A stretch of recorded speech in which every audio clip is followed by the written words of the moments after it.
Ladies and gentlemen, boys and girls, welcome back to another episode here on the Deano Show. Good to be back with you all for this week's episode.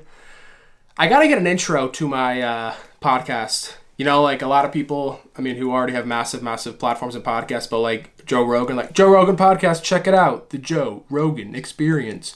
Trained by day, Joe Rogan podcasts all night, all day. That's iconic, especially if you know Joe Rogan. And then for like the JRE clips, he's like, the Joe Rogan Experience. Theo Von's got a good one with that song, Shine Bright on Me. It's like Bishop Shine or something like that. That's a good song.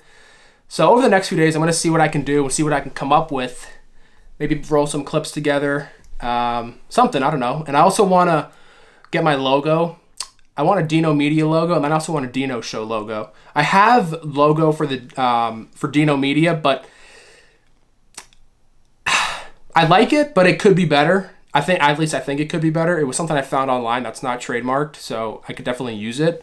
But if there's anyone out there that's good at designing logos or even just like artistically and good at drawing stuff, please hit me up. I would be more than happy to pay you for like sketches and something we could come up with. Get on a call or something. So if you are watching this and you are good at designing stuff for logos or any like that, I can't draw to save my life, so I'm trying to draw stuff and come up with ideas, but it's just not good. So if anyone watching this right now is good at designing logos or something of that matter, please hit me up, drop a comment, and shoot me a DM on Instagram, something, and we can go from there, because I definitely want a logo, and I want to put something in like the bottom left or right hand of your screen right now, or just like to have something like motion and like open up and whatnot. So on that note, if anyone listening to this is a good drawer, let me know, and happy to set up a call or something.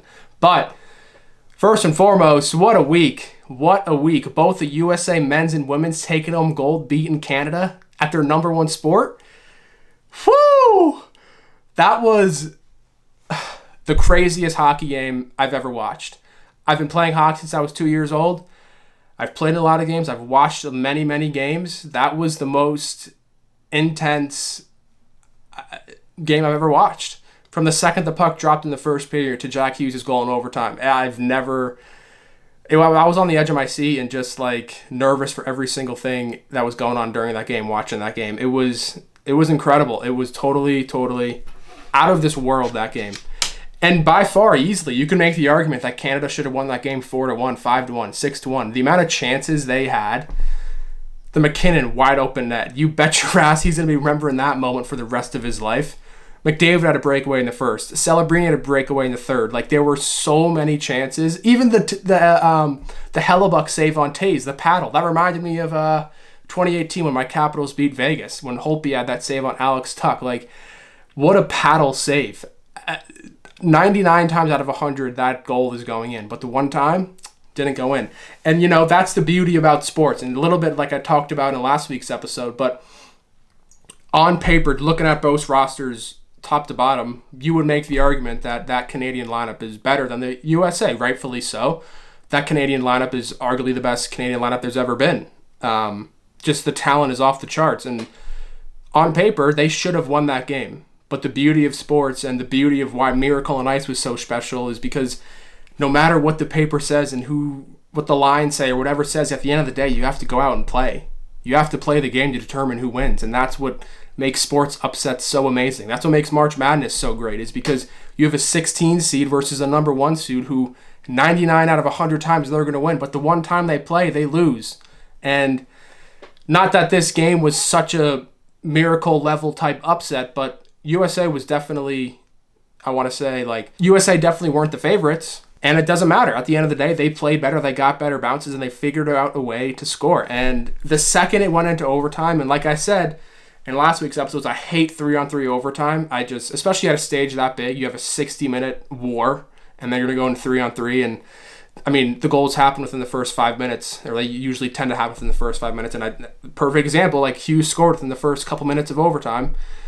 So luckily, by the grace of God, USA was able to hang on and win gold and both bring home gold for the girls and boys. And that was just taking down Canada too at their number one sport. Good, great feeling. And then they went partying out in Milan, went to Miami, singing courtesy of the Red, White, and Blue in 11, singing the national anthem there. Then they went over to the State of the Union, to the White House.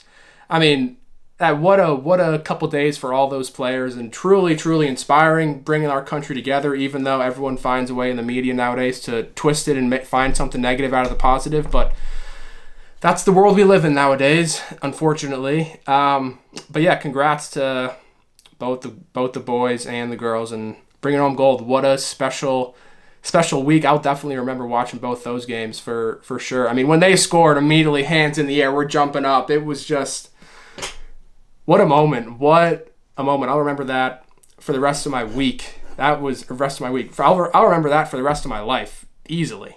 So for this week's episode, I got a little story to tell you all, which happened to me yesterday, an experience I've really never had before. Really kind of one where I was like, did God send you here? Why are we having this conversation right now? Like, kind of what's going on? Just kind of questioning my existence on this planet. If you live on the Northeast and you're listening to this show, we obviously just got hammered with snow, depending on where you live. But over here in New Canaan, we got about a foot of snow, give or take. And so my grandma, who lives down in Florida, for the wintertime, wanted me to go over to her house, to shovel her driveway, clean up her walkways, so the construction workers can do some work at her house because she's getting some construction work done. So I said, sure, no problem. I'll go over there around noonish. And I went over there around noon and was just shoveling snow. People were walking by. I was saying hello to everyone because it's a busy area. People walk their dog around. It's a nice area to be. And so then he was like, yeah, you see, you can't tell me exactly where your thought came from. And I was like, yeah, I just said the word blue. And so I kind of was like, all right, like what's the main takeaway here? Like, why are you asking me about like my thoughts and whatnot? And so he was like, you're the observer of your thoughts. Your thoughts have no meaning over your life. And he used this analogy, which I've heard before, but he pretty much said that the sky is your brain, and the clouds that pass by on a blue sunny day, those are your thoughts. And every single thought that comes into your brain, you decide whether or not you want to give power and emotion to it. No thought has meaning. It's only by you giving it meaning makes it have meaning.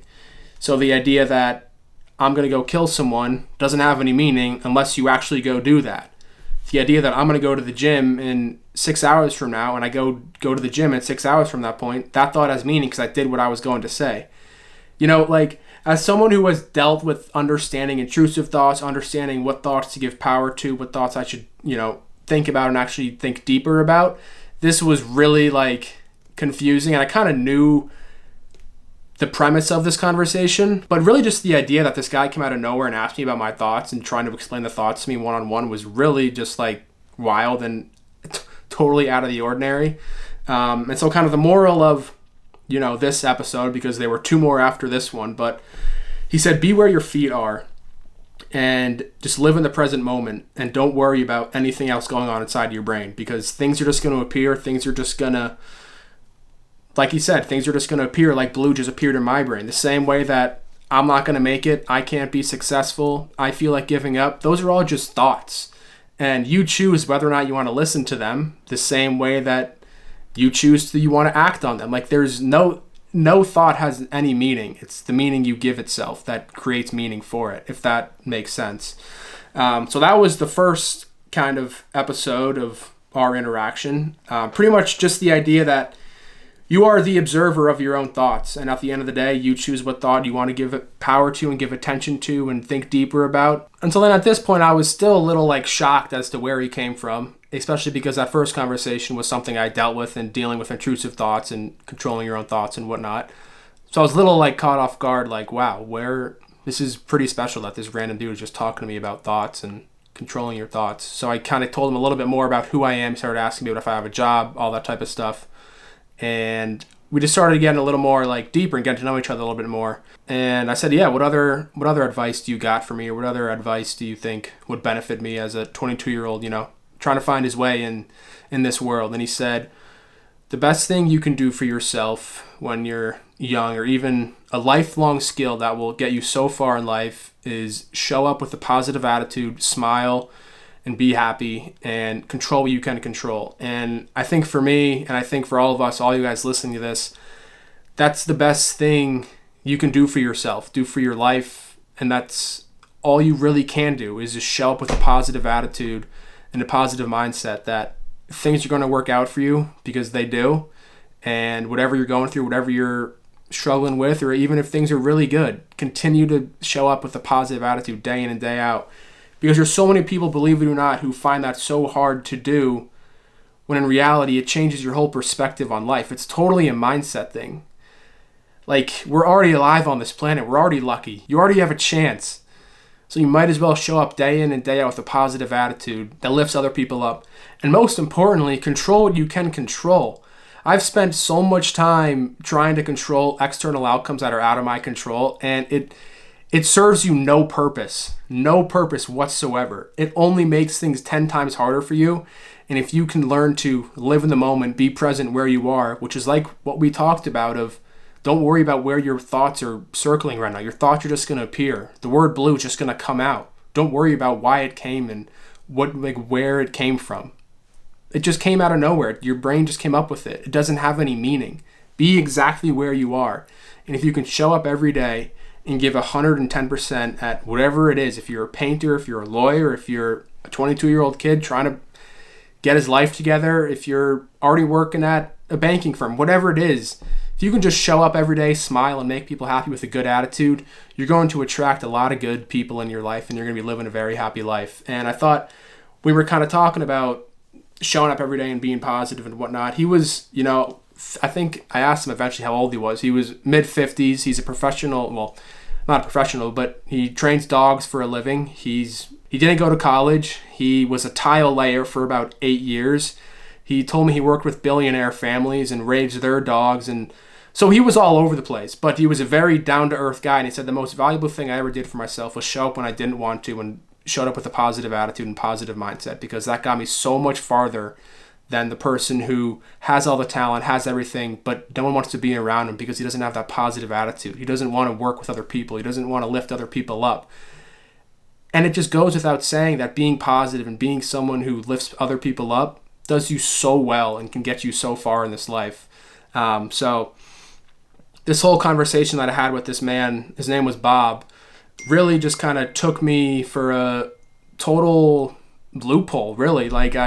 From the thoughts conversation and understanding your thoughts and what thoughts mean and what thoughts you should give power to just the skill and the ability to show up every day with a positive attitude, just kind of struck a nerve for me. And, things haven't quite gone exactly the way I wanted to and haven't gone the way I planned out it to be. Control what you can control. And that's exactly what he said. He said, show up with a positive attitude and just be happy you're on planet Earth, because that in itself is already a miracle. And if more people understood that and more people consciously made the effort to realize that, then I think this world would be a happier place. And I totally agreed with him. I think that if more people were a glass half full type mentality, things would be a lot better for them. Suffering is a part of the human experience. People always ask, why does God allow suffering?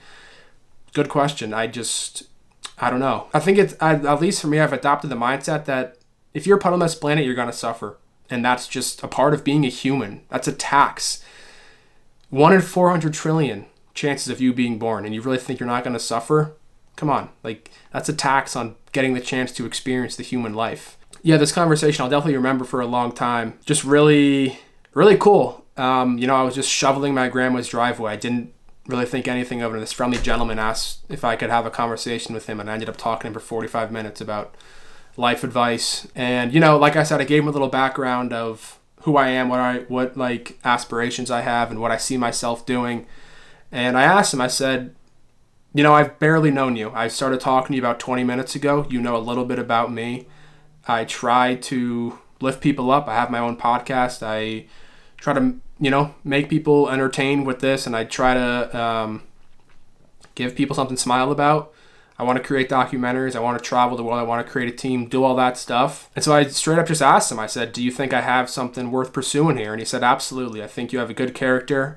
And from this 20-minute interaction, I can tell you're inspired by creating documentaries, doing a podcast, all this type of stuff. So just stick with it and really just never give up. And so for someone who has dealt with the thoughts of giving up, that I'm not going to make it, that I'm not worth it, or why me, it was pretty uplifting to hear a random person walking their dog take time out of their day to have a conversation with me about something that I'll remember forever. Totally, he didn't have to talk to me at all. It was just special. And so I guess the takeaways from this conversation I had with Bob were, you are not your thoughts. You are just the observer of your thoughts. And show up every day with a positive attitude, smile, lift people up, and control you can control. And never forget that the universe, God, is always on your shoulder and is always watching over you, because I believe that was not a random coincidence we had that conversation, that I got the chance to talk to Bob for 45 minutes. I really don't even know how long I talked to him for, but definitely a long time. And it was a great one-on-one human experience that I'll remember for a long time, and hopefully look back on and remember that Bob was always right. And show up every day with a positive attitude, live your life, give 110%, don't ever quit, be positive, and never forget that the universe and God is on your side and is always working with you. Even if it doesn't seem like they are, they always are. So, cool story I thought I would share with you guys. Something I've really never experienced, totally out of the ordinary, but that's the beauty in talking to strangers and having conversations with people and understanding the world. Everyone's got a story, everyone's got advice, everyone's got enlightenment in some way, shape, or form, and it's cool to hear other people's story. So, shout out to Bob. I don't know if I'll ever see him again, probably not, but yeah, what a 45-minute interaction. So, hope you learned something this episode, and as always, I love you guys. Subscribe if you're new here, like the video, comment down below. Have a good night, and I'll see you guys next week. Enjoy your weekend. See you later.